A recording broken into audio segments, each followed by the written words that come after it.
This is a brotherhood. And if we stand strong together, we can't be denied. If one of us goes down, we have another, and another, and another that's ready to fight.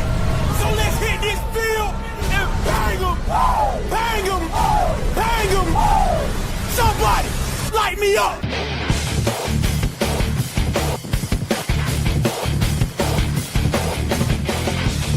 It's time to huddle up. It's the Turf District Podcast.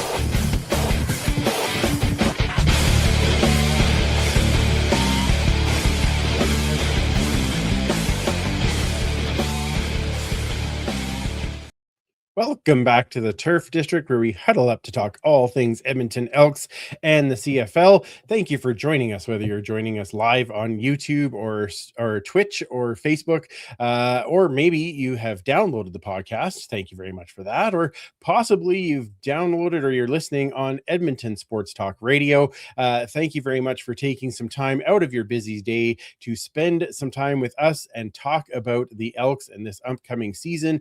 And of course, we have an amazing guest with us. But first, let's bring in the usual gang, starting with one super fan, Mike. How's it going? Good. It's been weird the last couple of weeks. I've just been itching to talk football, so I'm glad that Tuesday's finally here. All right. Well, see, I tell you, we save it up just for you, man. I know. You're very kind. Yeah, just barely. It's what we do. Yeah. Also here, rejoining back is Commissioner Kayla. How are you, Commish? Oh, Toodles, it is what it is. It's like that. March is just such a hard month to get through. And this on and off again snow is it's killing my spirit. So I hope this is like, we're at the end of it, but I'm just like, sixth winter is I'm done.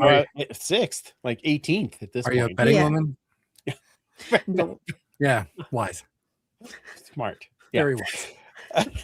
I bet last year it didn't work out so well. Didn't work so okay. Well, it'll get better. Also here, back to bring us more beer tastings and all the fun.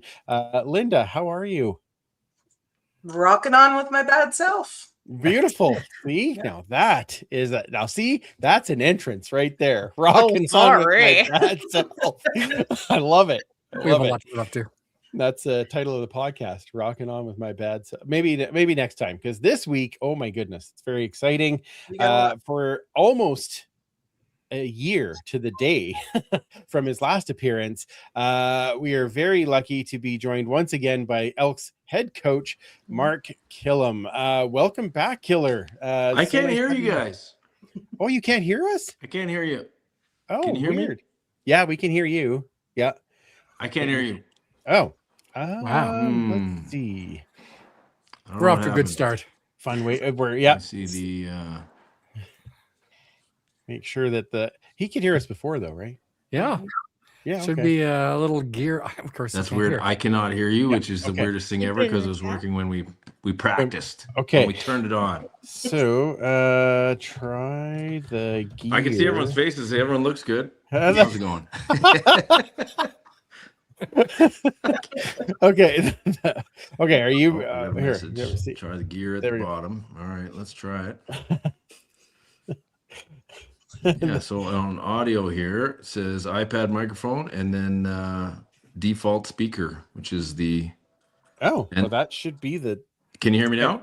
Yeah, we can hear you. Yeah, we can hear you. I still can't hear you. What's happening? Turn up the volume. That is the weirdest thing. I'm totally putting that in there just because it's funny. Okay. You want me to try to log off and log back on? You want me to try that? Okay. I'll see you guys in a minute. Okay. Bye. Yeah. Okay. And this is the fun part of doing a live podcast, right? Like, it's just like, here, try this. Yeah. He's going to come back and be, turn up the volume, you jerk. No. It's funny though. I give you points. You never know. It makes it fun. There we go. Okay, let's see. We'll try again. There, can you hear us? I can hear you. Hey, look at that. Okay, lovely. Magic. Welcome back, Mark. I'm so glad that you're back on the show. I know that we love chatting with you, but I guess I got to ask you, how was the off season? It was considerably different than my last year's off season. I can tell you that. I bet. A few thousand less moving parts in the off season, which was a good thing, because it allowed myself and the coaching staff to focus on what matters, and that's football and getting better. So off season is just about over. I mean, we got the draft coming up, and then we're on. So we're right there. We're on the home stretch, and we're getting excited to play some football. Oh, aren't we all? I was going to say, we're all pretty excited. Obviously, an incredible first year for you. It's probably been a whirlwind in a lot of ways. Is there any sort of lessons like that you've taken from the last year in your job as head coach? Oh, yeah, there's tons of lessons. I don't think it was an incredible season. We fell way short of expectations, but we did do some things that we were proud of. We found, we definitely found our identity on the back half of the season last year. Found a formula for winning that worked for us. Built on some ideals on how we like to practice and all those kind of things and all that. It's not that we weren't trying to do that stuff at the start of the year, but it does take some time, and it does. You're redoing a lot of things on a lot of levels, and you try to ingrain the players with the methodology as the season goes on. But credit to the guys. We're a team that, we started in a big hole and we embraced the chase back mentality throughout the season. And that's a credit to them, but we're really just trying to take a massive step. So I think that's, it was important. We talked about not a lot of moving parts this offseason. Majority of our coaching staff lives here. So Nice. We were really able to, get in the same room together the entire offseason, really attack what we thought we needed to improve on, target some players in free agency, build on those things. And that's where we feel like we're ready to take a step as, just year two, there's a lot of clarity within the organization and where we want to go. That's very much a breath of fresh air to hear that. Just the clarity and togetherness. And I think it just gets all of us, all our nerves just like so excited to go for this year. But besides putting up with the likes of us media folk, what was the biggest adjustment going from coordinator to head coach for you? Just there's always something going on when you're the head coach. It's you can kind of picture it like, there's 100 things that need 5 minutes of your attention throughout the day. So you have to do those things. And then, you've got to find time to do your actual work of preparing the football team. So what tends to happen is you just kind of start earlier and earlier as the season goes on to try to get those things done so that you can still fill your day with, the million things that come up. And that's the job. It's not a negative. It's just, you got to kind of experience that to be able to deal with it. I was an assistant for 20 years, 15 as a coordinator, and coordinating special teams is a lot of moving parts. You've got to be incredibly organized and be on top of things. But, you prepare for it and you feel like you're ready to take the step, but ultimately until you do a new job, there's things that you don't know and you got to find out and deal with on the fly for sure. Yeah, I'm sure that's right. Obviously, a lot of progress with the team over the last year, and everybody talks mostly about the last half of last year. What kind of focus did you give the guys as you sent them off into the off season?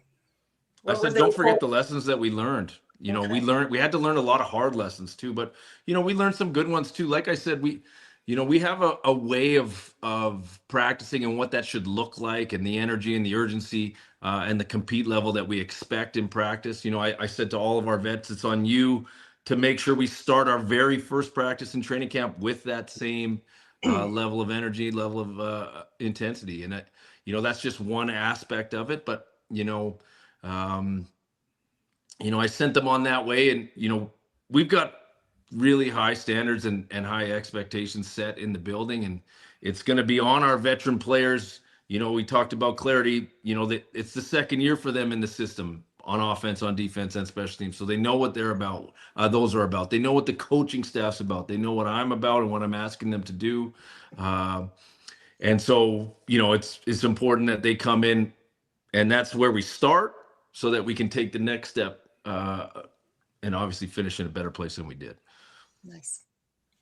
Yeah, that's amazing. I just remind everybody, before I get to my question, is that throw your questions in the chat, and we'll try to get to a few fan questions here for Coach Killer. You talk about your veterans, and every time there's a new coaching staff, and obviously new players come, and all those kind of things, guys kind of stand out as your leaders. And did you find that that just kind of naturally happened over last year, and now you're like, okay, you guys are the leaders for this spot, or was there surprises for you there? Yeah, I think, it's kind of a two-parter, Andrew. Like they in the off season, I really tried to like empower a leadership group, because I really feel like that's the type of head coach I want to be. I want the players to have input into what we're doing to a certain extent. I want them to feel like they have ownership in areas of the organization, because that's important to me, because that brings accountability from them, and it brings buy-in from them. So I went out and, I didn't know most of these guys. I hadn't worked with a lot of them. So I targeted kind of like a bigger spectrum leadership group. But then when you get in the season, players vote for their captains anyways. And some of those guys were the same and some of them weren't the same, but we still had kind of the two things going on at first. But then as the season goes on, new leaders start to emerge. And that's whether, maybe somebody got injured, and it's hard to lead from the training room. And we understand that, it's hard to lead when you're not being able to contribute. So other players need to step up, and,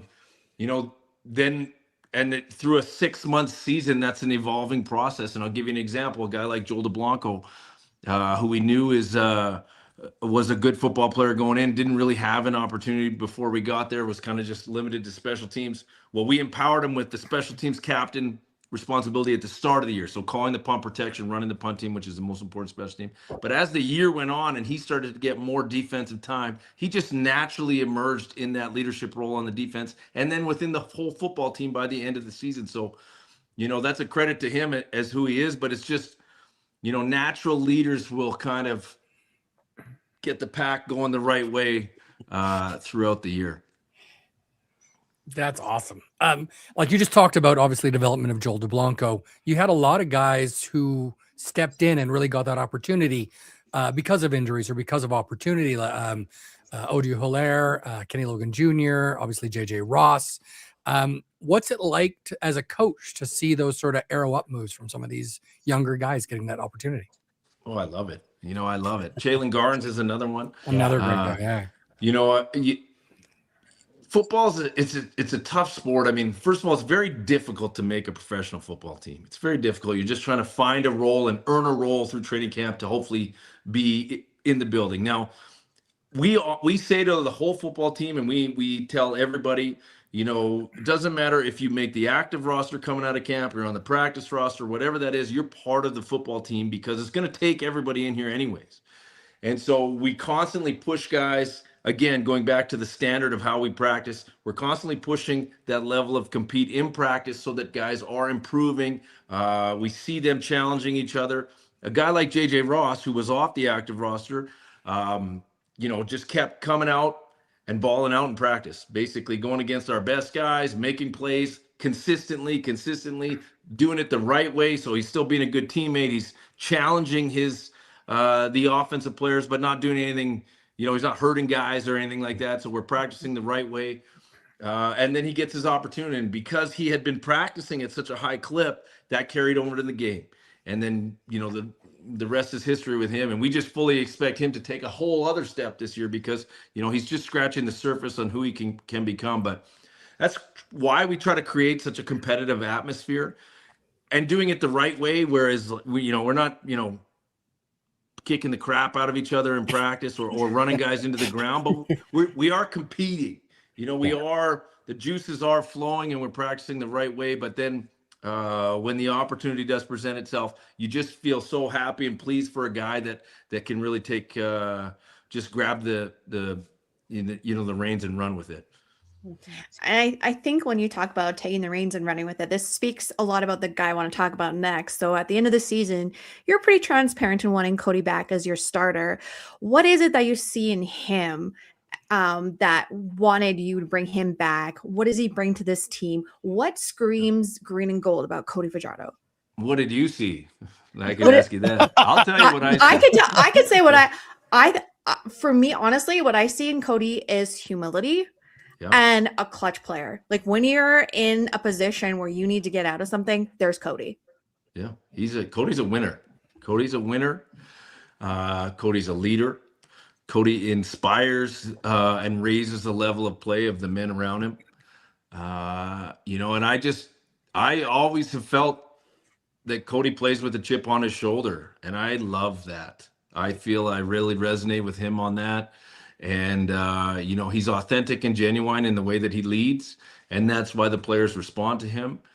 And, he's very smart with the football. He takes care of the football. And those are all things that you need to have a chance to win each and every week. And I think that's what I felt about him. And I felt like he gave us a chance to win each and every week. And that's what you want from your quarterback. Also has, the smile that everybody loves, right? Oh my goodness, right? So charming. Yeah. That's probably from going to bed so early. That's probably right. Yeah. With all your special teams experience, Coach, what are your thoughts on, for example, the growth of Vincent Blanchard and power of Jake Julian and just some of those?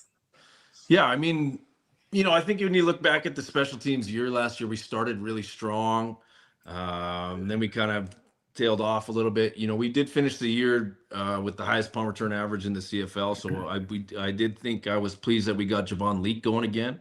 He kind of sat dormant for a year prior. And I mean, the guy's just such a weapon. You got to have him going. And we had a couple touchdowns with him. He took another one off the board, but he's I was pleased in that sense. You look at our specialists, and it was a unique year because we started with Cody Grace. Yeah. And who I just have a ton of love and respect for, and he does everything the right way. And then it was a difficult situation. He gets hurt. Then we re-signed Jake, and it was just kind of, that's a difficult situation to be in. And I just, I had an emotional moment with Cody at the end of the year just because I thanked him. One, because I convinced him to come because he knew what I was all about, and I knew that he would bring leadership to our team and conduct special teams the way that I wanted them to be as a leader in that group, and he did that. But also because it was a difficult situation once Jake came back. Now, Jake is a special player. Jake has so much leg talent. That he's incredibly talented, and we had to get him to buy into what we were doing as well, because before it was just Jake, punt the ball as far as you can, and I don't believe that's winning football on special teams, because you can't do that all the time, because you push the ball 20 yards in front of your gunners. The returners are too good in this league to do that all the time. So he had to kind of buy into what we were doing, and all the conversations I've had with Jake this offseason, he wants to take a leadership role. He's been working incredibly hard. He's coming up with ideas. He works really well with Des Cotillier, who has a major role in special teams as well this year, from the coaching perspective. So, I'm just really excited to get Jake back from the start, so that it's not like he's coming in mid-season trying to just fit into what we're doing. So that's what I'm excited about as far as the punting. And then you look at Vincent. I mean, the guy is incredibly talented as far as leg talent, probably the most I've ever worked with as far as a kicker is concerned. So physically he's got everything that he needs to be an outstanding player, and even for Vincent, who, maybe didn't have a ton of confidence coming into last year, we really tried to build that with him and spend time with him and believe in him, because we do, and we try to empower him and stand by him when he did have some struggles. And he worked his butt off all year in practice, and he ended up making some big kicks. He'll say that he needs to be better, and we fully expect him to be better coming into this year. But you combine those two guys with Luke Burton-Cron, who is the best long snapper in the CFL, and it's a group, specialist group to be excited about, no doubt. Yeah, you know, I'm so happy that you said leg talent, because that was Mike's nickname in high school. But Yeah. still, Still is. I mean, it still is. Yeah, exactly. Yeah, especially at the tailgate. But yeah, Luke Burton Cron, not only an excellent long snapper, but like the definition of Canadian for most of these guys that are coming to Canada for the first time. So that's always good. You mentioned Des Cotillier and how he plays a big role in the coaching staff. We have talked about this for a number of years on this podcast, which is we just want to see the consistency, and we know how important that is. And you kept basically almost the entirety of your coaching staff, which is great. And I think those constant voices are really helpful, or consistency. Tell us about your staff, and then the additions of Jabari Arthur and Cedric Douglas and now Rick Campbell. Sure. To answer your point, consistency brings clarity, and it brings unity in messaging. So you need to have those things to have a strong room and a strong identity as a football team. So that's first and foremost, we're pleased that we could have some of that. You know, there's clarity within the staff as far as we understand how to work with each other better. You know, we understand what we're like on game day, what we expect in practice, how we expect to handle praise, how we expect to handle criticism, and all those kind of things. You know, football coaches are incredibly different everywhere you go, and you know, it takes a little bit of time. Yeah, we spent time working together on that in the off season, but then when you get in the fire, you know, and the stress and the live bullets of the season, you got to kind of go through a few ups and downs. But I really feel so confident in the way that we attacked the off season, because it was very important for us to have an incredibly productive off season as far as, you know, the adjustments that we're doing, but also getting our messaging to the players as far as, you know, trying to get ahead on some things so that we can have a great training camp. So, you know, that's where the consistency with the coaching staff was really important. You know, we had a couple changes. You mentioned their names. So Cedric Douglas is our new defensive line coach. We interviewed 14 different coaches for that position. And he was one of the later ones in the process, and he just stood out among the rest of them. And, you know, he's a technician. D-line coaches, to me, they have to have a presence because they coach some of the biggest, baddest dudes on the football team.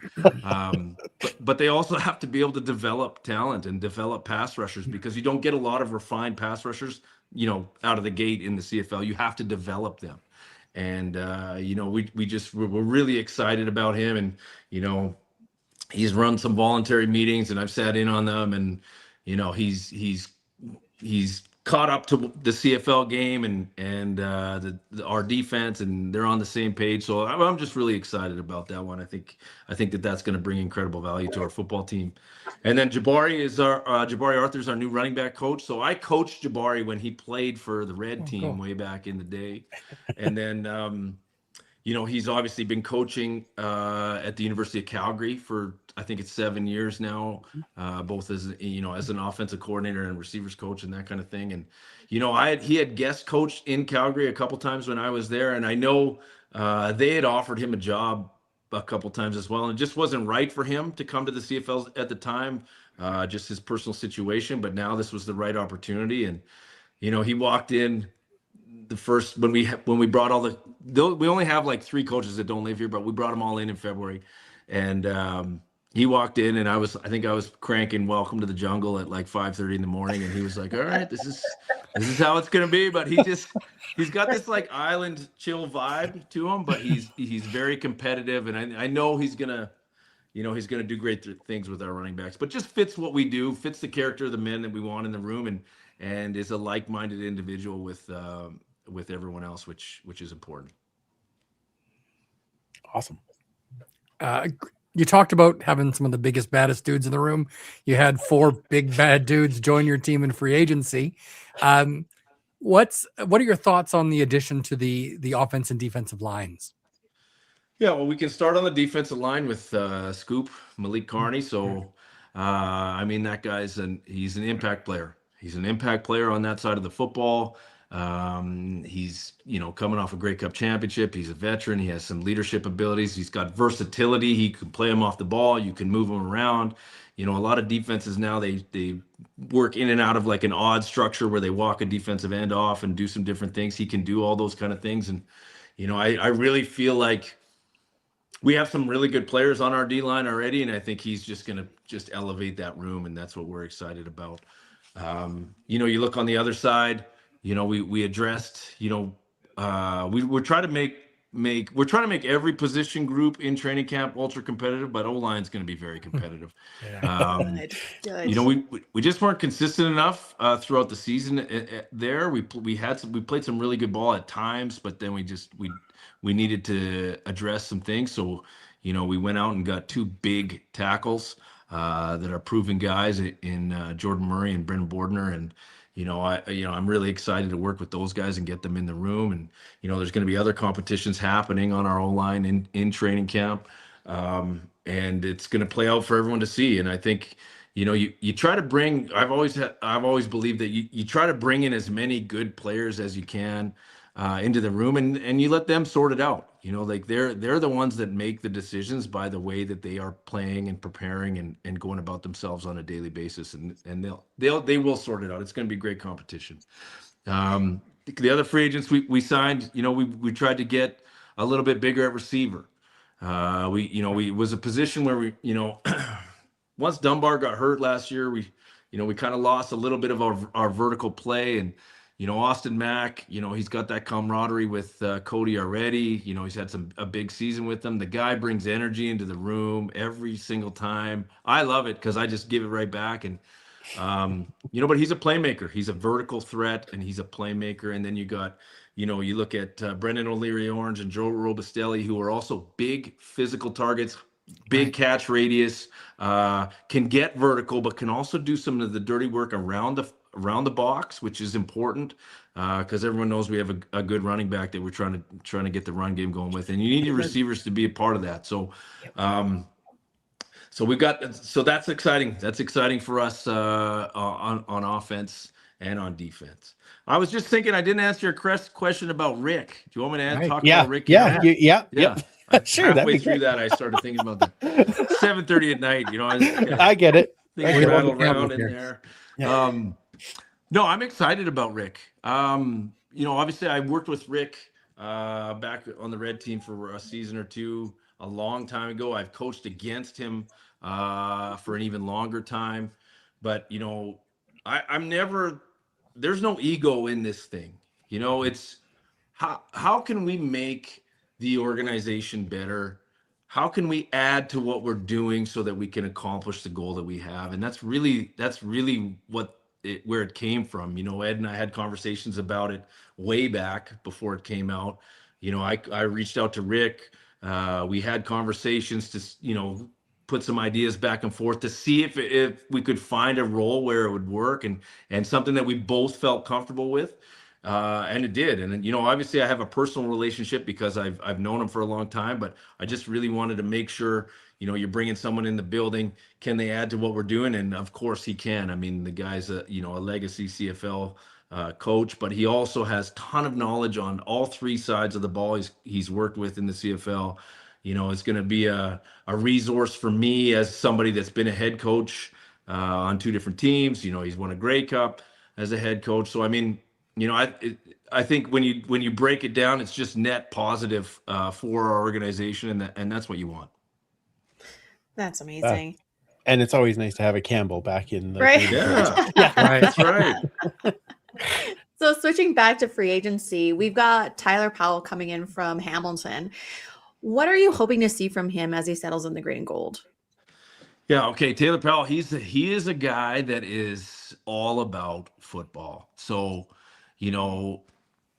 a lot of people say, our guys come in early and stay late and stuff. He's one of those guys. So he wants to come in and be a part of the game planning. He wants to, come in and do extra meetings with the guys.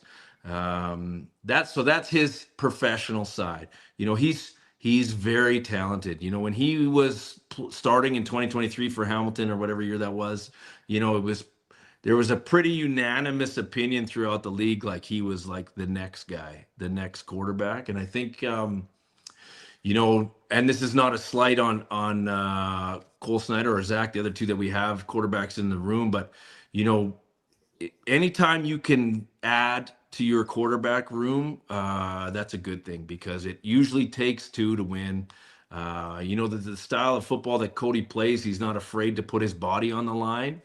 But there's the flip side of that is we have to play 18 games plus playoffs plus preseason. So, you know, to have somebody like Taylor that's, you know, going to be pushing Cody and we see a future with down the road, I think that's it's just a strength of our football team in the quarterback room. Amazing. Oh, amazing.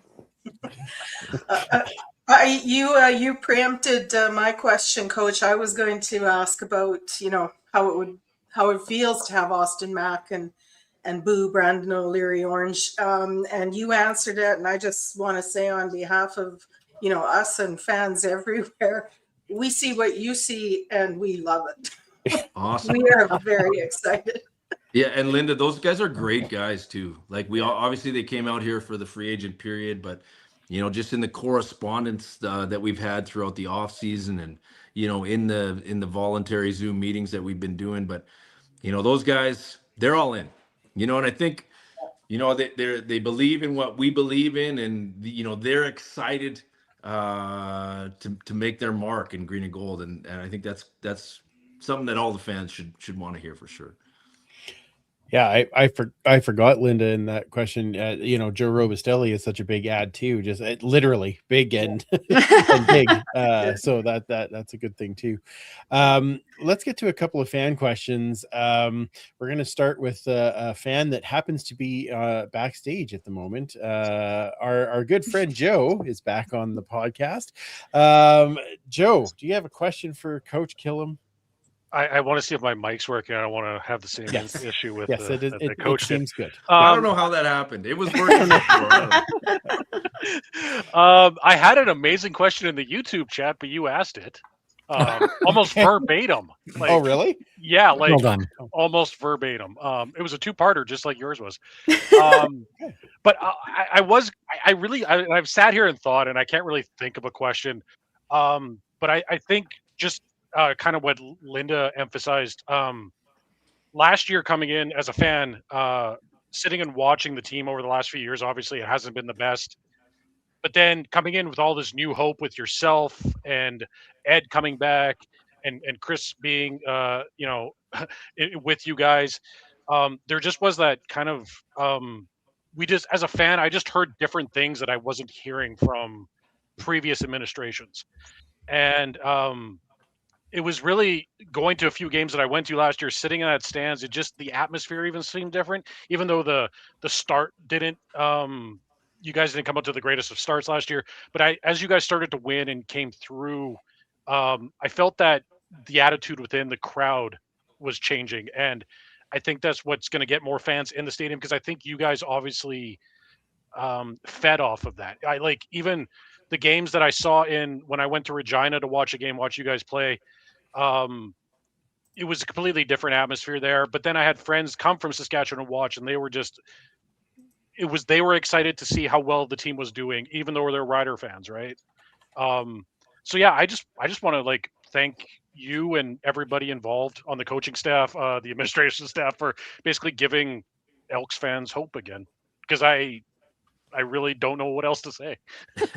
Well, I want to say thanks for saying that, but you know, we're trying to put a product on the field that the fans can be proud of, that they can look on the field and see things that they resonate with: physical football, explosive plays, a team that's connected to the community. And I think, you know, you talked about Chris. I mean, that's where this starts with the Thompson family, but with Chris, I mean, that's the mandate within our club, that what we're doing. I mean, we just hosted the CFL Combine. We also ran, in conjunction with that, a whole bunch of community events throughout that week as well. I mean, you know, it's not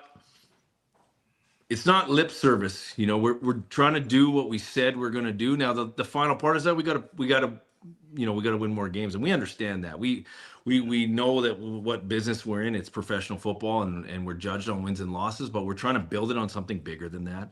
And, we're trying to build it the right way with the right people. And, I think that's what, hopefully, maybe that's what you were feeling, that, hey, maybe this is a team that we can get behind, because you're starting to see some of those things shine through. And I can tell you, and I can tell all the fans that that's what we're working incredibly hard to do. And, no one in our building is satisfied with anything that we did last year. We felt like we put a couple things in place. We are striving and doing everything we can to take a step this year. And I think that's our goal. That's our mindset, and that's the urgency that's driving everything that we're doing in our building right now. Oh, I tell you, That's where's awesome. that wall? Okay, yeah, going right through. Okay, I already expected. I had to repaint it after you were on last year. So, Mike, do we have any other questions in the YouTube there that we can pull in on the YouTubes? Yeah. So let's start off with our good friend Chris Agar. He says, Coach, which position group do you see making the biggest step forward this season? Well, I would like to say, from a consistency basis, hopefully our offensive line. I think, our defensive line had a ton of expectation that maybe we didn't reach especially at the first half of last year. So I'd like to see there. I'd like to see, our receivers take over some games. I'd like to see that. I'd like to see our defensive backs.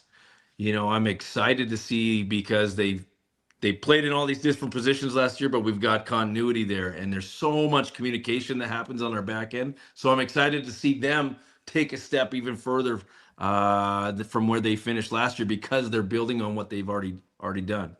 I'm not going to leave special teams out. I mean, I think Javon Leake has scored touchdowns in a lot of ways, but we did take a kickoff return off the board in BC last year, and he's never scored on a kickoff return, with the exception of that one. So I'd like to see us keep those on the board.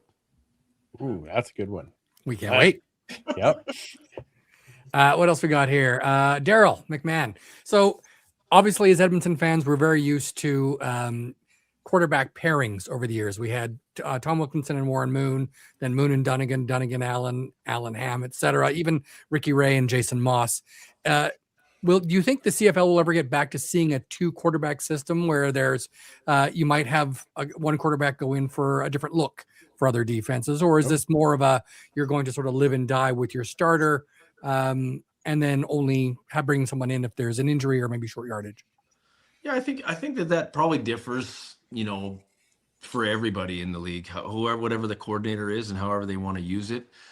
I can tell you that quarterbacks want to take every single rep in practice. Like if Cody comes out because we're trying to get other people reps, he's not happy about it. And that's, we get to do that because we're the coaches. We get to make him do that. But they want to take every rep. When you're a starting quarterback, you don't want to ever come out of the game unless you're busted up, or unless you're trying to do a bunch of short yardage. That's when they probably want to come out of the game. Yeah. But I think that's definitely probably unique to every club. Maybe in Hamilton, you got 2 completely different guys now. Maybe they do construct some more ways to try to use Trey. I mean, I don't want to get into all of that on this show, but I know that we've got some guys that we feel really good about. And, talk about quarterbacks. I always try to think of, like, when I was watching Edmonton over the years, whether they were the Eskimos or when they became the Elks. And because I have this internal drive to create the type of football that the fans can get behind. And talking about quarterbacks, I just think about Michael Riley and, the toughness that he displayed at all times.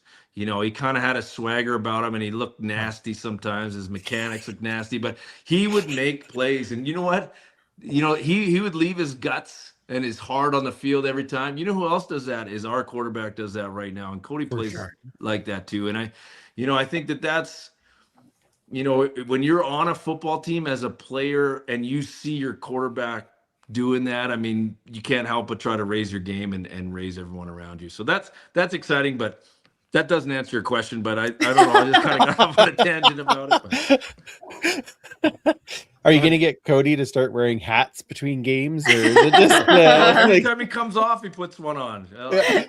I try to get him to grow his hair out longer. He was rocking it for a little while, but then he said his wife, every time he goes home, they do like family pictures and stuff. She makes him trim it up. So Okay.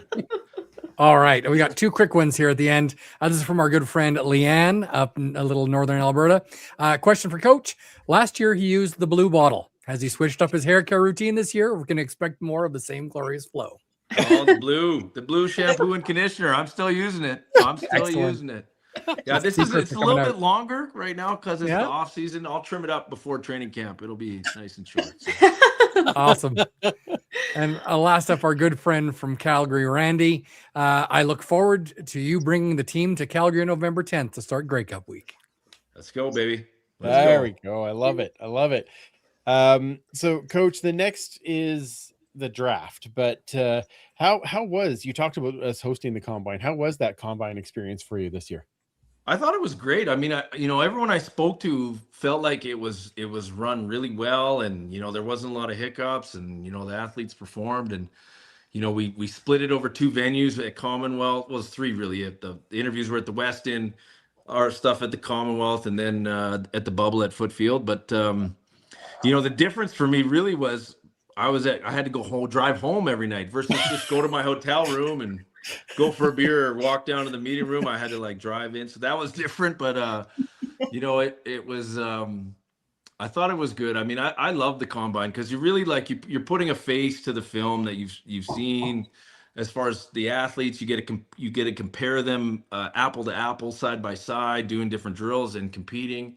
But the other part I like about it is, I can connect with my peers a little bit, kind of in a non-competitive setting as far as we're evaluating, but it's a lot different seeing them there than 5 minutes before we play them when we're both trying to beat each other. So that's a part that I enjoy, seeing my friends in the league. That's awesome. It was my first time there, and I really enjoyed seeing the combine. It was a really eye-opening experience. Yeah. But now Andrew's talking about the draft is coming up. How much deliberation is going to go on now between you, Ed, and the rest of the team in making that draft list? Yeah, I mean, it's an ongoing process right now. I mean, we had just kind of wrapped up today, actually, some of our Zoom interviews with some of the prospects didn't come, whether they had a pro day or they're on that cusp of NFL, CFL, of where they want to be. So some didn't make it up here. So we wanted to make sure we were as thorough as we could be with all the candidates. But then it's just an ongoing process. So we have meetings, a coaching staff. We have a meeting about it on Thursday. Then the following week we meet with the personnel department, and then that kind of just keeps going all the way until draft days. But it's an exciting time. I really feel like, we got 4 picks in the top 21. Yeah. I think that we're going to get some impact players with those. So it's important for us to make sure that we do our due diligence and we're as thorough as we can be so that we feel as confident as we can be in the picks that we make. But, our team's going to get better. We know we're going to get better. I think the league is going to get better because the talent level of this group, especially coming out, is really good. So, it was one of the first classes in a while where I didn't really see, they weren't really that affected by COVID. COVID had taken a developmental year away from a lot of guys over the last few years. These guys all basically got an extra year because of it. So, it's a talented class, and the league is going to get better for sure. Oh, that's awesome. So obviously this is a very heavy football podcast. That's what we're all about. That's what you're all about, heavily immersed in football. But what helps you reset? I try to. It takes me a while. Last year, there was a lot of moving pieces in my life. Obviously, professionally, personally as well. We moved our family up to Edmonton, and teenage daughters. That was challenging. We had some challenging times, and so for my family, it was a tumultuous year, you could say. Just it was challenging for sure. We took off. So in December, I have a sister that lives in Cayman Islands, so we got away and sat on a beach for a couple of weeks, and that kind of brought the cortisol levels down in everyone's body, so that was good. But I have I have this place that I try to get to sometimes in the off season. It's a little bit more difficult from Edmonton, but this cabin that I try to go to that my family shares out in BC, and it's really like a cabin in the woods. But in the wintertime is the only time I can go. But I just sit outside, build some fires, and just kind of do a lot of staring and just kind of decompress that way. But I also have some of my best ideas out there because there's not a lot of talking. I'm just thinking, and I take these notes every off season. I create like a massive page of notes in my phone, and I just once the season starts, I start a new page. But I get a lot of good ideas of different things I want to do, or things different coaching points, or different how I can try to evolve, and just try to self-reflect as much as I can to try to evolve, because ultimately that's what it's about. You can't do the same thing in professional football over and over again. You've got to consistently evolve, hopefully trying to get better. And we're in the business of constant, never-ending improvement. That's what we're trying to strive for. And so I hold myself to that same standard, but I have to take a step back to be able to start that process every year. Well, we're going to trust that you sufficiently stepped back, and now, because we are so excited about training camp, like for me, it's bigger than Christmas. What are you looking forward to in training camp? It's going to be ultra competitive. I'm really excited. I'm really excited because it's my second training camp. So I've already been through it one time. I know what it's going to feel like. I know where I'm going to be pulled in different directions. It's a different feeling in year two. It's you can call it confidence or whatever you want to call it, but you have to go through something to be able to deal with it. So I'm excited about that. I'm excited about the level of competition because I know it's going to be competitive. We've got some really good players and some good battles going on. I'm excited about Fan Day. We're doing it out in Spruce Grove this year. Yeah. And so just like everything else, we kind of evolved the schedule so that it works better. And, those are all things that we try to improve on, like our practice plans, how we're controlling the stress load for the players to make sure that, we're managing them, but still trying to push them as much as we can. But like all those things, I'm just excited to get out in the sun. Hopefully the sun, I don't know, get outside. Yeah, get outside and just get back to football. I mean, that's what we do. Like this office stuff is great and this draft stuff is great, but we're football coaches and we want to get out there and get the competitive juices going and feel, the guys running around and feel the speed of the game when it's happening right in front of you. I mean, you can't buy that stuff. So, I mean, that's what it's all about. Heck yeah. Well, Commission's finding a wall now. Well, Coach, I can't thank you enough for coming back on to chat with us. It was awesome. I gotta warn you, we're gonna be playing a game probably next week where we're gonna take whatever the photo is of you out of YouTube, the post-game pressers, and we're gonna try to decide if it was a win or a loss. And it's just it's an amazing it's a consistent game. look. Yeah, it's a consistent look. So I look forward to more of the happy faces as we stand around talking after the games. But thank you so much for coming on. Open mic, what do you want to say to the fans to be prepared for season 2? Yeah, I'm just excited. I'm excited to get you guys back out in there and try to honor you with the type of football that we play. I think everything I said today is really kind of a snapshot of this whole offseason of where we've gotten to this point. We're going to get better with the draft, and then we're going to attack each and every day to accomplish our goal this year. And that's an exciting thing. And we're practicing all of training camp in Clark too, so that'll be cool to get close to everybody if you guys want to come out, because all of our practices are open. So just come on out, and I'm excited. Less than a month, we're there. Right. So exciting. Well, we will see you there. We will all be there day one to watch all the progression. Thank you again, Mark, and I hope you get a little bit of relaxed time before everything gets into the craziness, but we'll support you as best we can. Yeah, appreciate it. Thank you guys for having me. Thank you so much. Absolutely. Thanks, Coach. Thanks, Mark. Bye. Bye. All right. Well, Yeah. This is who's charged up? Anybody? Oh, yes. My wife is. I texted her a photo. I'm on the podcast with your boyfriend, and she. nice.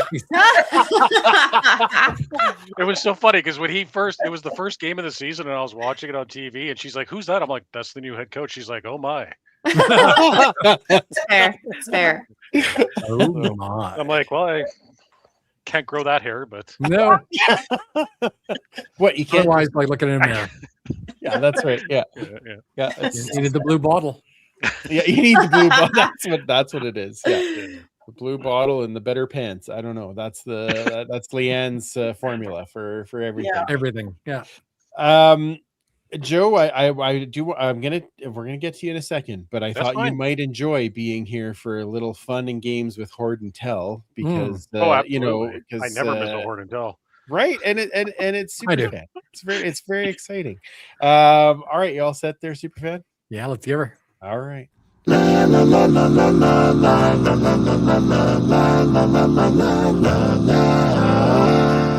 It's time for Horde and Tell.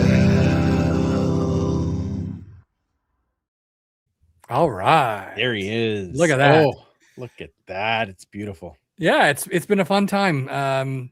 One thing I love about the beginning of April is there's a local sports card expo that happens every year in Sherwood Park. And while it is mostly hockey, and as it turns out, a lot of Pokemon, which is great for my son, not so great for me, there are some wild, passionate CFL fans that I get together with every year.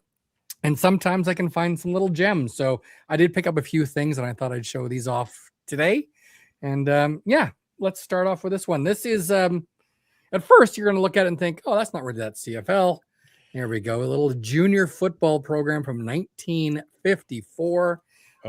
Some great stuff in here. Lots of photos, the schedule. But you start looking at the Edmonton and Calgary list. And if we look at Edmonton, I don't know if you can see there on the Huskies side. Can you see number 48? 48. Brian Hall? Yes, sir. What? Brian Hall played for the Edmonton Huskies in 1954.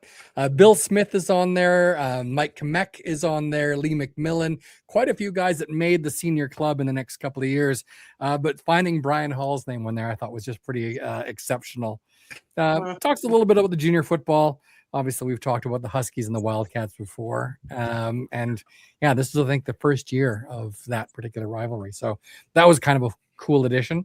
The best part of you showing that is that everyone is now going to probably have a picture of us all going like this. Yeah. To see what's on the screen. What was that? Like, I don't, my glasses not working or okay. Yes. Yeah, that's good. Yeah. Okay. Next thing I picked up, a lovely shot of the Mountie here. This is the Grey Cup train menu. 1954 as well. 54 is a pretty good year for us. So you can sort of see the prices of food has gone up slightly in the year, but basically fans going to the 1954 Grey Cup probably would have taken the train and they would have all received a menu like that and ordered some of the food off that. So these don't really survive very often. So who keeps the menu from a train, right? Well, that's what I was just going to say. Somebody had to basically oh, I'm keeping this. I'm stealing this. Right, exactly. As they should. Well, it's only one train, right? So there you go. Also picked up, again, a lot of 1954 was a big year. Is a scrapbook. Nice. So picked up two of them. This one is from the regular season, and I got a little companion from the Grey Cup of 1954. Wow. Some fantastic things in this. Whoever made this very lovingly took all the program covers from that season and pasted them in here. Wow. Speaking of coaches, there's Frank Pop Ivy, who was the head coach that year and helped us win our first Grey Cup. Lots of things like that. And not only just the covers, but there's also some roster pages in here. Oh, wow. Holy cow. Yeah, absolutely outstanding things. It's falling apart a little bit, but the memories in here. And again, you can tell these were made with a lot of love. Now so we know who that was. It was time traveling Mike. It was you. You were a time traveler. You cannot convince me otherwise. I'll scream you. Yeah, my penmanship is not that good. but still pretty cool. Last couple of maybe things. you're a badass with a glue stick. How do Yeah. Yeah, exactly. Last two things I found, and these ones were kind of little special to me. I made a lot of other CFL collectors pretty upset that I got this. In the early 70s, Coleco put out what was called an electric football game. Yes. Very large football game. The field vibrated and players would move around. Terrible game back in the 70s. They have redeveloped the players and the bases they sit on. Now you can actually play the game, but back then it was terrible. But in the 1971 and 72 editions, they were called the Grey Cup editions. And the one thing that they came with that everyone seems to have lost is a little version of the Grey Cup. Oh, cute. Wow. So it's hard to see on this, but they actually have all the writing on the front. And then all Grey Cup winning team names are written on the base here. So you can actually tell what year it's from because it has the 1970 Montreal Canadiens, Montreal Alouettes, and then the and then the other version of this, the 72 version would have the 71. Well, it doesn't matter who won in 71. It wasn't us. It wasn't. I know many people who were at the show have been looking for, like me, 15 or 20 years for one of these. And the fact that I found one, didn't make me as popular, but I got to take it home. So that was great. And the last thing is probably one of the most special things. I have no idea we're going to put this in here because it's rather large. Is a little piece of wood. I don't know if you can see that. Yeah. Here you can start to see some numbers and some lines on here. Yeah. Is that This is part of a bench from Clark Stadium. Nice. Wow. The yellow sections were CDE and I think IJ and K, if that's right, or IJK. So our seats were in section E. So this could easily be from our section. So that's a really special thing. So that's going to get mounted in a great place of honor up here on the wall. That's cool. Amazing. Yeah. Very cool. So I'm getting little bits of Clark Stadium one at a time. Somebody had to steal a piece of wood from when they tore it down. Yeah, probably. Somebody broke into the demolition. I mean, to be fair, I've done the same thing at a different stadium. So not shocking. No. And Leanne, of course, had to have a little something in there. So I'm still waiting for the reaction from Cliffy. Okay. Where wood makes her tear up. So it's fair. Tear up. Yeah, I think it's tear up. Okay, I'll go with and that. Right on cue. Yeah. There it is. There we go. Thank you, Cliffy. Yeah. So any chance if anyone comes, it's every year on Friday, Saturday, Sunday, usually the first weekend of April.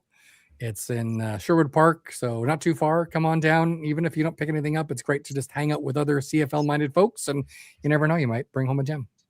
Yeah, you might bring home a wood. Who knows? So is that in association with the hockey card day thing? Is it the same sort of thing? A lot of the people from the hockey card day was the fall after the sports card expo. Yeah, because that just happened here this week, right? Yeah. Okay. Yeah, this would have been the 3rd, 4th, and 5th of April. Okay. So. They have them in Toronto. They're going to be having another one in Calgary soon. They have it in Montreal and Edmonton. So yeah. Wow. Oh, very cool. Pretty special time. That's amazing. Thank you, Superfan. Yes. Awesome as always. Nice. And we all know whose turn it is next. Oh, it's so exciting. First down. This beer.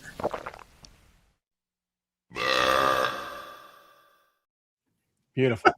Taylor's still here. That's great. I thought I wasn't going to laugh this time. No. It never works. Okay. It doesn't work. No. What for us this week there, Linda? Well, I just want to start by saying, like, Coach Kilam, what a guy, 16 months in, and he's still saying all the right things and seems to be doing the right things as well. And, appreciate his coaching philosophy a lot. Winning culture, discipline, preparation, doing the right things, relationship-based, structured, community, those things. And it's exciting. And it's also really familiar. And I was trying to figure out why that sounds so familiar. And it occurred to me that if you take Coach Kilam's philosophy and add about 3 million swear words, you've got Shorzy. Nice. Oh gosh. So Oh I my. bring you Pupper's Premium Lager, 5% ABV, American style craft lager, the official beer of both Shorzy and Letterkenny. And if you're a fan, you know Shorzy's coaching and life philosophies. Be the hardest worker out there, avoid failure, set the tone, find a way to contribute, be accountable, go where you're needed, call your parents, community first, stay where your feet are, which is exactly what Nick Anderson said, right? Yeah. So, and on the can, they have beautiful alliteration, which I didn't rehearse. People, persons, peasants, pheasants. We proudly present the perfect palate pleaser for pals, parching proper puppers. Pile it up to partake, so pitter patter, partner, puppers is perfect. Somehow I think Big Bird should have said that. Yeah. Brought to you by letter P. So I am not a fan of American lagers. I find them quite sweet and corn-like because of the adjuncts they use to keep them thin and light and bright. But I am a huge fan of the can, and this is definitely not going into recycling. Okay. This is going under my pillow when it's done. So, well, American lagers may not be my thing. They are the preferred style of almost everyone else in the world. So if you're not me, there's an excellent chance you'll like this beer. So fans call it a proud, golden, loyal drink, perfectly suited for social occasions, and I would add tailgates. Excellent. So it's exactly what you would expect in an American lager, and put 24 of those in your cooler at the tailgate and people will be definitely happy. So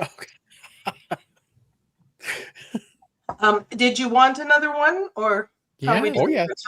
Oh yeah. Okay. We're good. Always time for another beer.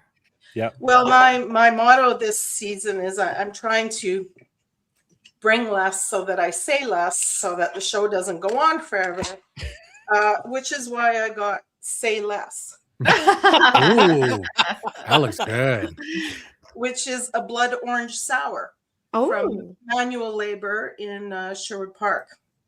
This is a 4.5%. They tell me that it's sharp with bold sourness. And it's supposed to hit me with a blast of bright blood orange flavor. Ooh. Very nice smell, aroma. Smell. Oh, she smells good.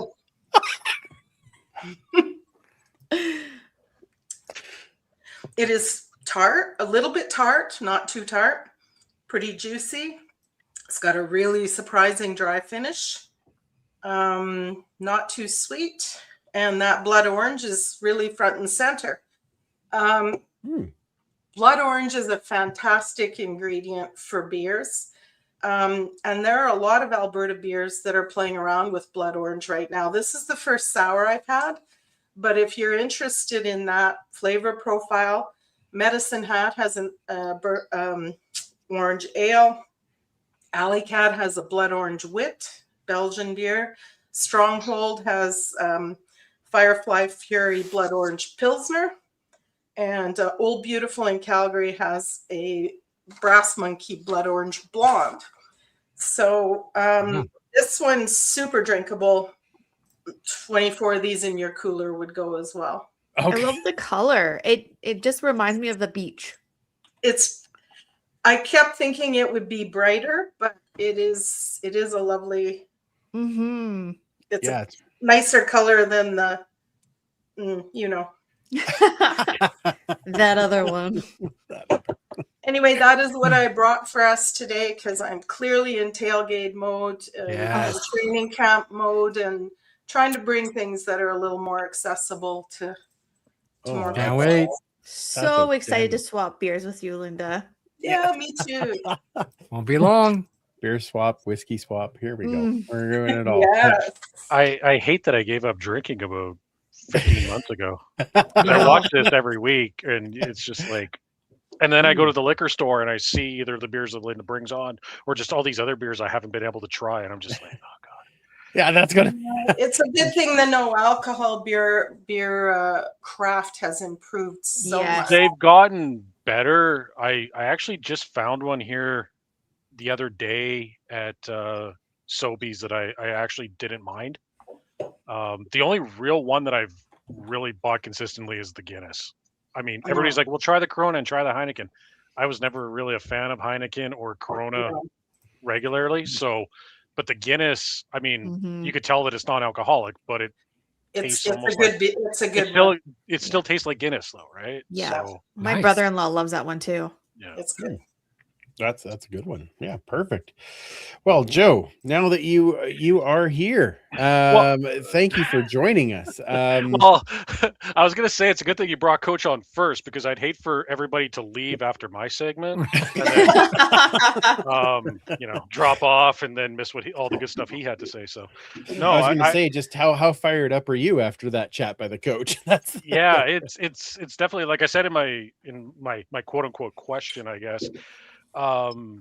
Yeah, as a fan, I've just been the last year and a bit, and obviously what they were able to do later in the season just gave us even more hope, right? Because we saw what the team was being able to bring, and yeah, like the whole thing of Trey leaving and all of that stuff that went on. As fans, we're not in the locker room, we're not in the meetings and stuff like that, so we don't know what was discussed between Trey and the team and that, but we all loved him. We all probably wish him the best in Hamilton, except for those 2 days a year. And but it's I think going forward, this team is only going to get better simply because of the consistency, right? Yeah, and I agree. it's definitely, and for me personally, obviously consistency on the field between players, like he was talking about the secondary and stuff like that. For me, the big thing has always been consistency in the coaching staff, and I think. When for the older folks on this show today, excluding Kayla, back in the day, the coaching staff would always be the same year in, year round for not just our team, but for every team.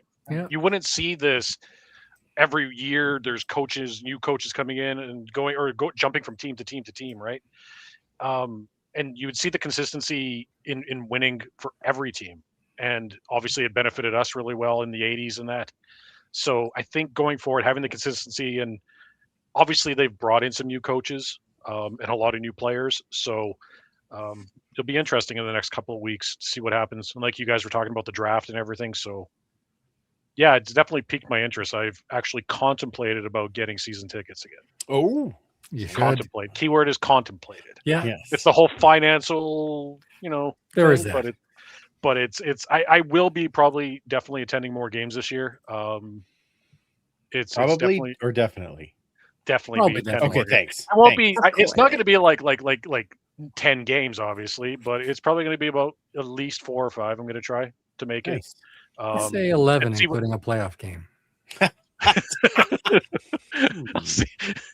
I'll see if I can swing that, Mike, just for you. Yeah, excellent.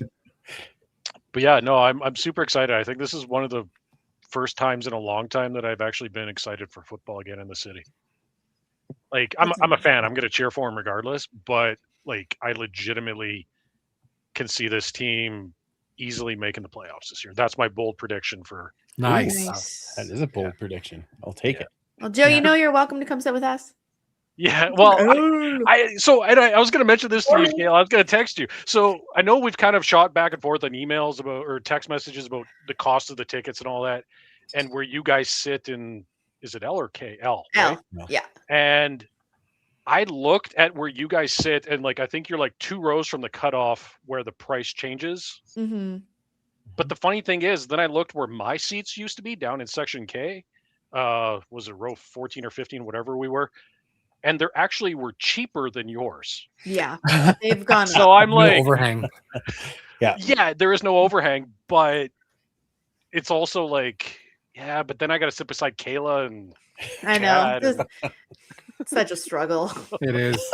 Well, more so Chad and Liz, right? Those two seem to be the biggest problems in that group, Oh. right? Well, if you don't feel like going to L, Joe, you can come to W. Oh, Yeah. that's on L the versus the W. Let's hope there's a lot of W's. No, that's the reason why we sit now, because we're just a bunch of losers having a good time. What about the all the moves the team's made in the last off season? I Lots think of new it's signings. yeah. I mean, everybody's going to be like the whole free agency thing. Like, well, no one wins the Grey Cup in free agency, but it's when you get somebody like a Malik Carney and just him alone. I think if the other defensive lineman could be healthy, because I think that was a bit of a problem with us with the team last year, is that they had a lot of injuries, that there was promise. I think it's going to be definitely different. I like the Powell signing. I think he did really well in Hamilton when he was there. He filled in well for Bo in that when Bo went down. So I mean, I honestly think it's going to be a very interesting season for this team. It's going to be a very interesting season in the league in general. I can another bold prediction. I'm going to say that Winnipeg's going to finish last in the West. Ooh, wow. Been predicting that for many years. I hope it's finally true. Yeah, I honestly think. I only hope you're wrong because I want it to be Calgary, but other than that, it's fine. No, they can both miss the playoffs. That's fair. That's true, good. yeah. Okay, I like that. Right. Yeah. But I honestly think that last year there were those cracks that were forming in that foundation of that team, and from what I've seen with them, they didn't really improve. They definitely didn't get younger, and I think so.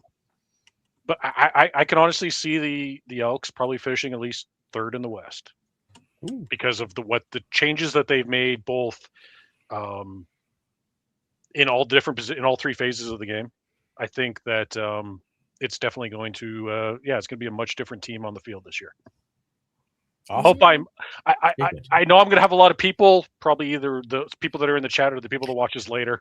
I know a few Rider fans that will probably be watching this later. If I'm wrong, they'll definitely be the first people to text me. Never. But yeah, I think it's definitely going to be a really good season for this team. And I was going to say to the coach, obviously winning helps to bring fans into the stadium, but I think because we saw how like I said when I was talking to the coach, is that the fans responded, and it seemed that the team fed off the fans, even though that it wasn't packed 30,000. Like when I went to the Regina game or the Saskatchewan game here, and I was actually sitting on the east side with Dave Stadnek and his family, and there was 20 something, like I think it was the biggest fan or the attendance we had last year, but it honestly sounded like there was like 35,000 people in that stadium. Yes. And it wasn't because like it was like because the Elks were playing great, but I think it was just because of the fan base and the Rider fans that were there and everything. It felt like the old days to me, right? Mm-hmm. And I think that's all we need. You don't need 35,000 fans. It'd be great to have 35,000. It'd be great to have 55,000 fans. But if you can just have that atmosphere, because even walking away, they were, like Dave was saying, like it was just a really great environment for such a smaller crowd, right? Because it's not as an intimate. I know they brought everybody down to the lower bowl to make it more intimate and everything, but I mean, you go to some of the other stadiums and you see that it's upper deck and all that filled, like in Winnipeg and Saskatchewan, and don't get me wrong, those venues are loud, but yeah, the couple of games I attended last year is definitely a different atmosphere than it was the previous 3-4 years, because there were times in that stadium previously that you can probably hear a pin drop at center field or crickets chirping somewhere, right? So winning is definitely going to help, and I think there's going to be a lot more winning this year, which is they need to win early. That's the thing, and that was the one when I was thinking of a question to ask Coach. I was going to ask him like what, and I should have maybe asked him is like what is his mentality, but also the rest of the coaching staff's mentality to get the team to where they need to be to win early in the season, right? Because that's always that for the last 3 years, 4 years. That's Yeah. been kind of the problem is they stumble out of the starting blocks and fall behind. But case in point, last year they won 6 of their last 8 or whatever it was, or 9. So, and when you're pushing for playoffs, like, so you think you win 3 or 4 games early in the season, you're in the playoffs. Yeah, sure. exactly. Yep. And everything that I heard talking to fans when they were pushing for that playoff spot, other fans outside the Elks fan base is like, I don't know if I want to play the Elks. Right? Like they were scared of playing the Elks because they were improving week by week. Mm-hmm. Yeah. So Yeah, pretty much. We were 1-6 to start the season last year. I mean, the year before we were 0-7, 0-9, 0-7. 0-7, yeah. I think. Yeah. In 2024, 2023, we were 0-9. Yeah. Like it's too much it's picked Owen. up. Yeah. We don't like that guy. Nope. Out you go, Owen. Goodbye. Yeah, I think if we can win the first game, like the especially if you can win the season opener, like home opener, that really kind of sets the tone for the fans to get back in the stadium. Yeah. Fair. You talked about the Rider fans calling you out. What about Bomber fans? Like our good friend Chris Xfagger. Oh, Joe, absolutely. willing to put a bet on for CFL fans fight cancer on who finished ahead of who I've made horrible bets with other CFL fans over the last couple of years. A couple on football. Case in point, I owed Dave Stadnek 2 hamburgers from Woodshed here in the city because the one bet was that I said that Brett Boyko would end up in Regina, and he didn't. Oh, okay. And then the other one was that Trey Ford would leave Edmonton before last season started, and obviously he didn't. Yeah. I also bet. Did it up in Regina? Just he's playing for us. Yeah. I also bet Laura Stewart some money on the Hamilton Edmonton game, but it wasn't actually money. It was just a donation. It was a winning or the losing team the loser had to make a charitable donation to the winner's choice, right? So and it was the total combined points. So yeah, I've made some. They lost both, yeah. Yeah, it's not. I shouldn't say horrible. It's obviously friendly, but so yeah, Chris, I'll take a bet with you. We'll figure something out. Outstanding. We'll definitely figure out the one I did with Laura was, we picked the game. I think it was the game in Hamilton, and I said total combined points for the 2 teams, and that's kind of like the monetary total. Nice. So nice. It ended up being like $50 something. So it's nothing. It wasn't anything crazy, but obviously anything that can help charity, Amen. definitely helps, right? Yeah, especially CFL fights cancer, right? Exactly. Yes. All right. Well, this is gonna be interesting. Ooh. Okay. I mean, this is great talk. We all love football, but we need a little update on your golf side quest there, Joe. So what's happening this year? Well, I guess for those that don't know, because we've been trying to build this thing up over the last couple of years, and it has grown exponentially. So for those that may not know what it is, back in 2022, Dave Stadnek, who we all know and love, he kept inviting me to go golfing in a small town in northern Saskatchewan called Goodsoil, where his in-laws live. And the reason he is because he realized Bonnyville, where my in-laws live, is only about an hour away. So he kept harassing me to come up and go golfing with him. And our schedules never met up. And then one weekend in August of 2022, I was out there for the long weekend. He was in Goodsoil visiting his that long weekend, and it just worked. So we went golfing. It was the first time Dave and I had ever met in person. We had a great outing. But me being the Twitter nerd that I am, I went and started a Twitter account, and I named it Stadnek Invitational because the guy invited me to go play golf.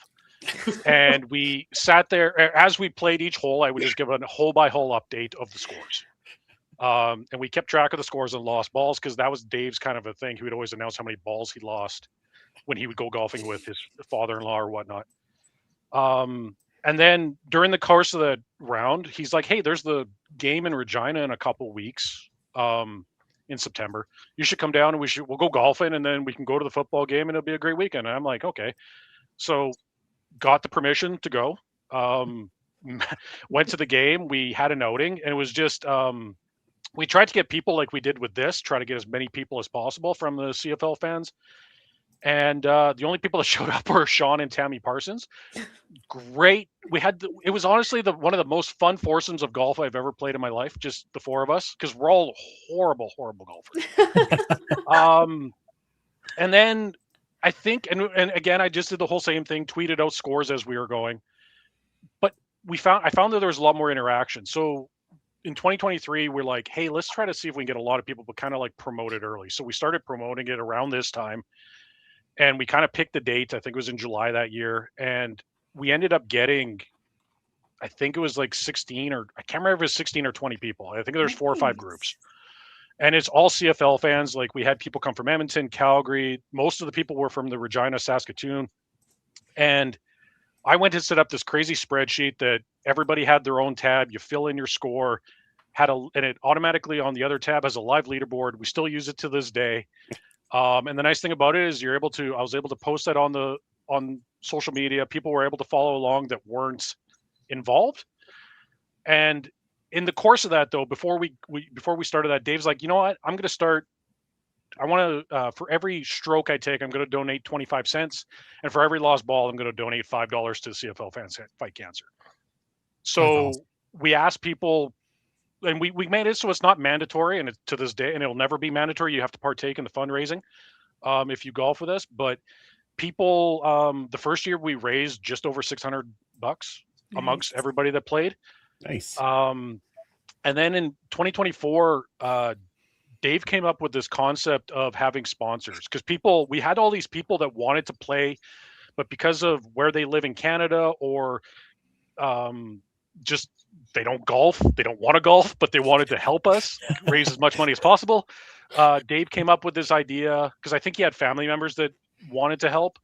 So we came up with sponsors. So basically, people that play can get sponsors, friends, family, whomever, or you can be like, hey, I'll sponsor that guy, right? And the principle of that is that whatever the player's total that he ends up raising throughout the year or through the round, you just donate that to the CFL Fights Cancer. So that was so successful. Like, that year we raised $2,600. Nice. So fantastic. We're like, okay, so we're onto this. But then me being the spreadsheet guy, I kind of noticed that there's obviously 90% of the golfers that we play with are really, really bad golfers. Like, we're just, like, we're shooting like plus 50, right? Like, on the round. Like, it's not good. But then there were good golfers. Like, the first year was Mark Johnson. And then, then you got the guys like John Fraser, who's like, I got a beef with John Fraser because the first year he broke the spreadsheet. So that year, you got some pretty decent golfers. They're getting pars and a couple of birdies and things like that. So I figured we have to adjust the fundraising totals for those people, because they're not pulling their weight. So last year we implemented scores for if you do well. So if you get a par, you pay an extra $1. If you get a birdie, you pay extra $5. If you get an eagle, you pay $20. If you get a hole in one, it was $100, and you had to buy a round for everybody playing, or a round of drinks for everybody playing. Wow. I can't believe I got a hole in. Oh crap. Yeah, exactly, right. So the funny thing is there's been some birdies. There haven't been a heck of a lot in the great history of this tournament. But last year, on the course we were playing, had a really short par 4. I think it was the 10th hole. It was only like 250 yards, and I hit a perfect drive. I landed on the green, and I stood there and I kept putting out trying to get that eagle. And I finally gave up after about 7 or 8 tries, and I'm like, okay, I'll settle for the birdie, right? But I mean, because it's all for charity at the end of the day, right? Yeah, we're just doing this for fun, right? So if I had to contribute an extra $20, I'm not going to complain about it. But last year, because of that, and then just the people that got involved last year, when we mentioned, hey, if you could find people that want to sponsor you or support you, and it was just also through social media, having people saying, hey, I'm going to sponsor Dave, I'm going to sponsor you, I'm going to sponsor, whomever else, like John Fraser, or I can't remember who it is. Maybe, I think it might be Janice, one of the Rider fan, Janice Owen. Mm-hmm. I think she just sponsors the whole Piffles team when they play. Awesome. Okay. So last year we raised over $5,200. Wow. Amazing. So in 3 years since we've started doing this fundraising, we're at almost $8,500. This year, last year we tried to do satellite events. So because Dave and I, every year we're always trying to innovate and make this better. And Dave came up with this ideas like satellite events. And I think what caused that thought process was because Eric McKee, he was moving to Spain with him and his wife retired, and they're moving to Spain. So he still wanted to play along. So we came up with this concept of satellite events, and we were trying to get people in different cities because we've always had people say, hey, I want to play, but I can't afford the travel or can't make the scheduling work, things like that. So we had a group in Calgary play last year, and it was really successful. I shout out to Mike there in Calgary that took that on for us. We had Julian, who's a Grey Cup Society there on Twitter and X and all those other fun social medias. He on his vacation when I played a round of golf in BC. So we had kind of, I guess, 2 satellites in that case. But then we kind of hummed and hawed how we can get more people involved this year. So the premise this year is that we're going to do a year-round event where people, if you want to contribute to our fundraising, all you have to do is if you play a round of golf this year, send in your scorecard to us on social media. Take a picture, send it to us. We'll add it to the spreadsheet. You'll be involved in the total. And you don't have to do anything. Again, you just have to take a picture of your scorecard. And if it's more than one person participating, just let me know who's being involved in the fundraising. I add them. End of the year, if you end up, and I'll put in the quotations, winning the tournament, we'll send you a trophy. We're not going to send you the trophy because Dave's like, the trophy doesn't leave Saskatchewan. I'm like, yeah, that's reasonable. So you'll get a trophy. We're trying to run it from, well, now, like golf season starting now. I know here in Edmonton, a couple of golf courses open up here this weekend. They're probably not open this weekend, but we're going to run it all the way till Grey Cup because I think that's when the CFL Fight Cancer event kind of officially ends. Correct? So yeah, if you're playing golf in November somewhere, we'll take your scorecards pretty much up to, I'll say, game time of Grey Cup Day. And the thing is, we've made it easy. If you go and play a round of golf, send in your scorecard, I'll type it in. And again, it's all automated. I don't even have to do anything. I just have to type in your score, and it tells you exactly how much you've raised. And then you just have to go to the CFL Fight Cancer donation page and make your donation. Nice. That's a great idea. Great idea. Yeah. It worked out really well last year because people, when we did it the first year for the fundraiser, it was kind of hard to get people the link to donate and all this other stuff. So there's a bit of but last year, I can't remember the guy's name. I think it's Corey that runs the CFL fans event, I believe. Right. Correct me if I'm wrong. But yeah, he helped me out. He's like, yeah, if you could just send them here, we've got the page all set up because it was all through they actually had a proper website and everything working. And it's the same thing this year. So yeah, Cam. Cam. Sorry, Cam. Corey. Yeah, Cam. That was his name.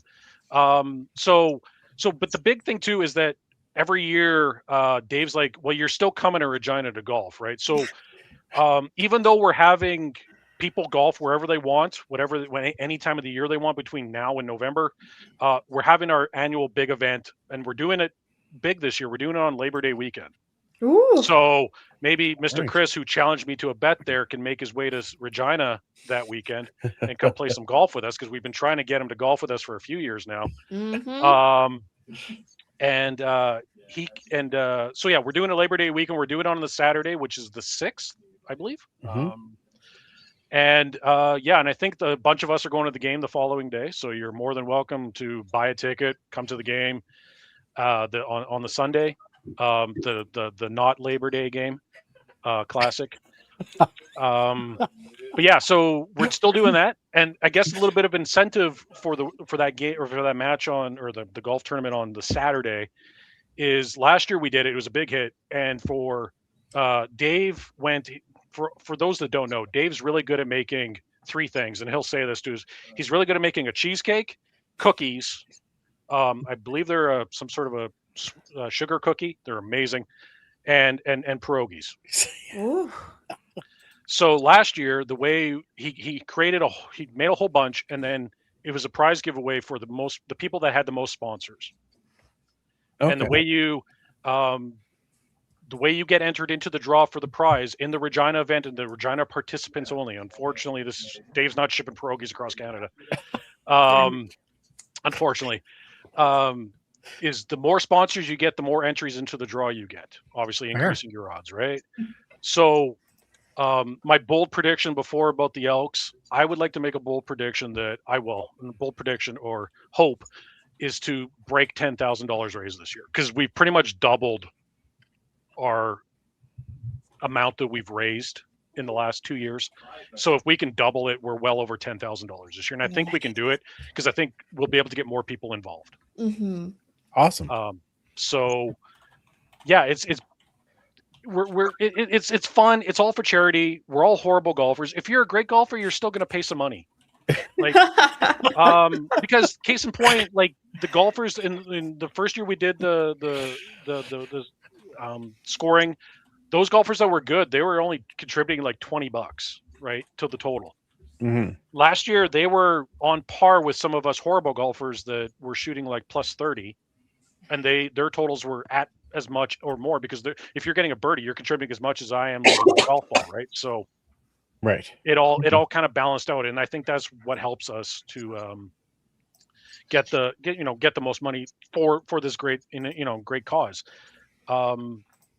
Yeah, so if you're coming to Regina, there's one thing that actually was brought to my attention the other day. If you're coming to Regina for the event, or if you're, I guess, traveling for the CFL in general, apparently CFL Fights Cancer has hotel deals. That they're working. They got a deal with Days Inn Home and Suites for the Alberta, Saskatchewan locations, and then the Sandman hotels Canada-wide. Wow. So if you're coming to Regina, for example, and you need a hotel, and you can go to the CFL Fight Cancer website, and there's information on there for the hotel deals. And yeah, you can basically get I'm not going to say a much cheaper rate, but it's obviously a discounted rate than you would normally pay going through any other website. I don't know the exact details of if the money goes to the CFL Fight Cancer, but I think it's just in, collaboration with them. Yeah, it's a really good initiative to give CFL fans, a bit of a cheaper rate, but if they're traveling for a special event or whatever.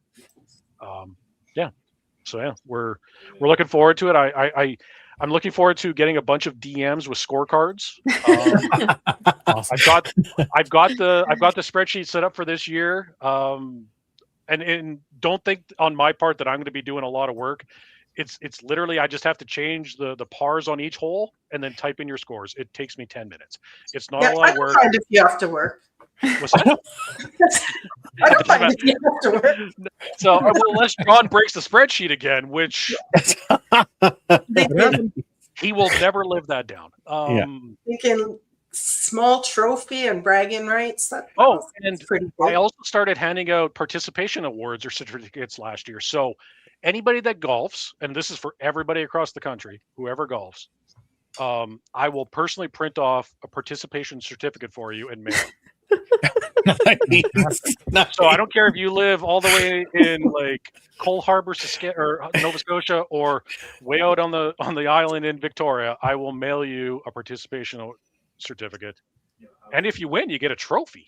Wow! Wow! Look at that! So you might get two. So we're kind of trying to make it, kind of nice, but we're also realize that it's just a goofy little tournament that we threw together, and it all started because Dave invited me to go golfing one weekend. That's amazing, though.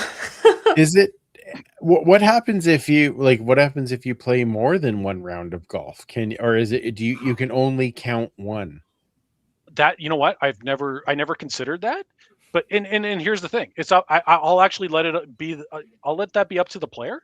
Because, for example, if you shoot 100 one round, but you shoot 110 the next round, well, that might be worth more money. So are you willing to count both scores, or do you want to donate the most amount of money? So it's up to the player. If they contribute more than one scorecard, if they want to contribute double the amount, or if you only want to contribute one of your scorecards, just let me know and I can adjust it. It's awesome. This whole thing across the country that we're trying to do is obviously new this year. So it's a learning experience for me, for everybody involved. And that's the funny thing, is that Dave asked me to make sure that everybody knows that he has nothing to do with the social media accounts for this thing.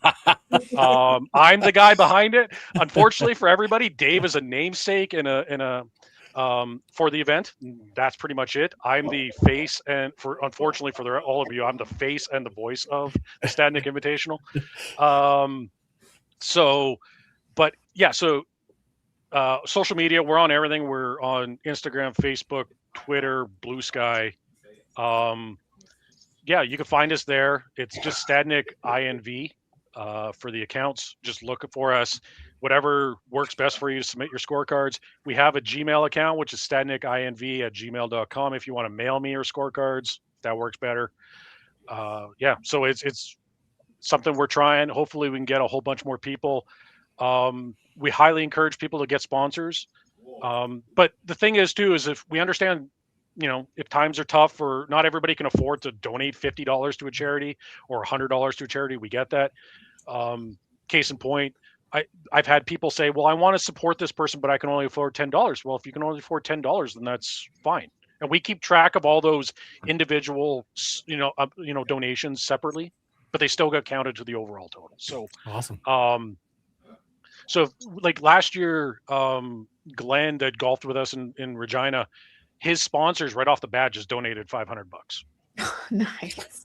It's not that they were saying that they expected him to be that bad at golf. It's just that's what they wanted to contribute.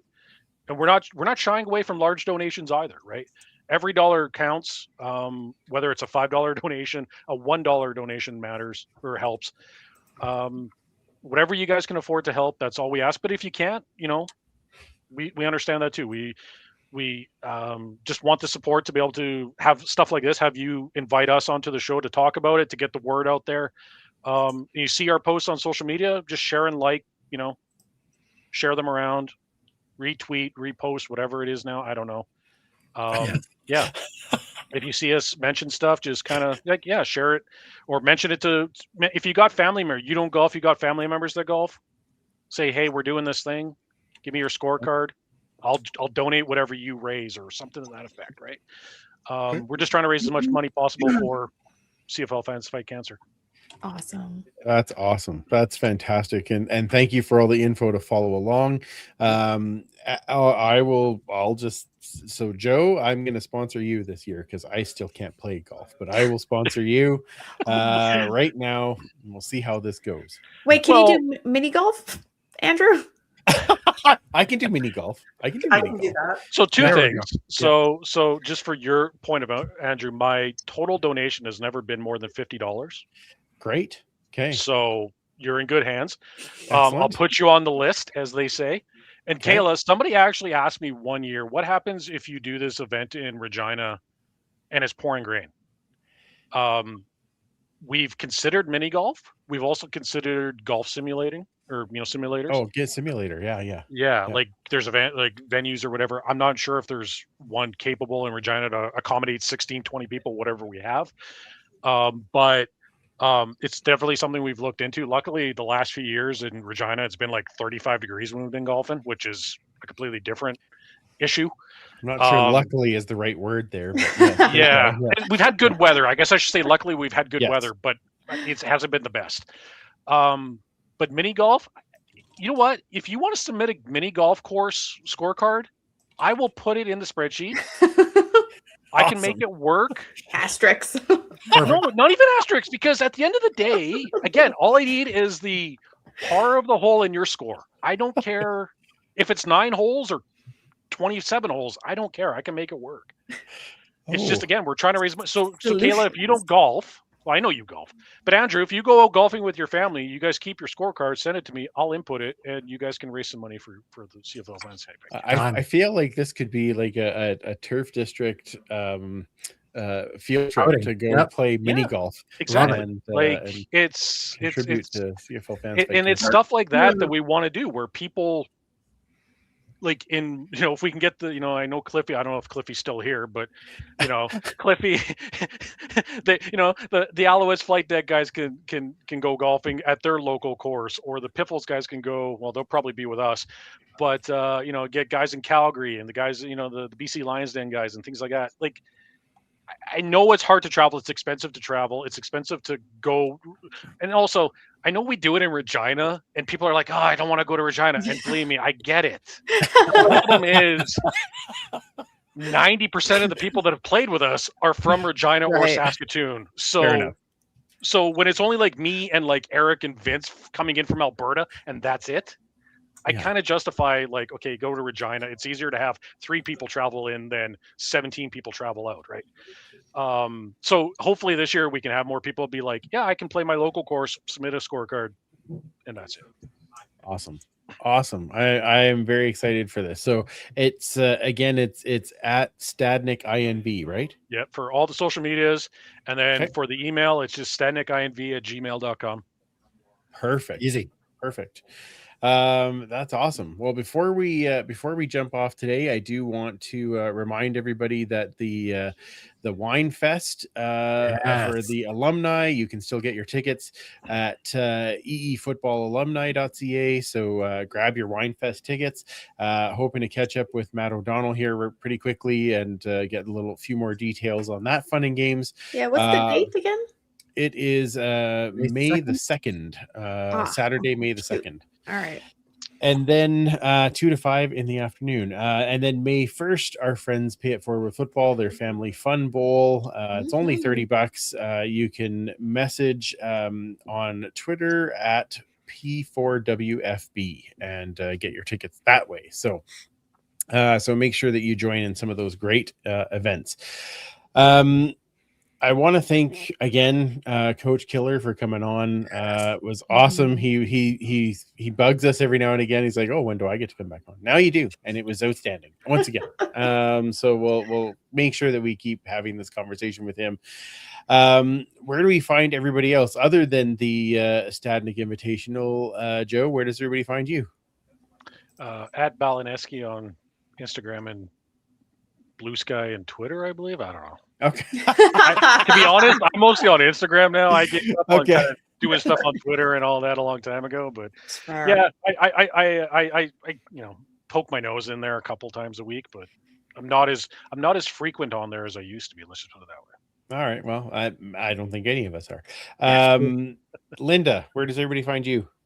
On Instagram at TrueBrew42.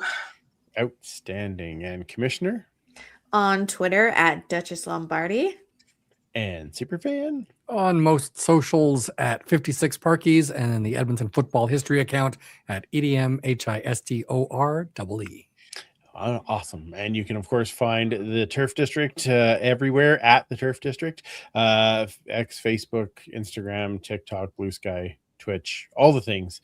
Go, do us a favor. Share, like, comment, all those things helps to grow the show, get some interactions. It helps to get people to see that we're here. We want more and more fans, both of CFL and of the Elks, especially as we're getting into training camp and all the fun times that are upon us. So make sure that we grab some people. Now, usually in this point, I would say that we will be back in 2 weeks, but as it turns out, we will be back in 1 week with a very special guest from the team. So please make sure that you join us next Tuesday night. Then we will likely have a pre-recorded episode the week after. And then we will be back as training camp starts. So very exciting couple of weeks ahead. But yes, please join us next week for the surprise guest, Cordell Jackson, and see and we're going to be chatting about all the fun and games on that is to come for training camp. So for Linda and Commissioner Kayla and Joe and Superfan Mike, I'm Andrew. Remember, you can't catch footballs with your face, and we will absolutely talk to you next week.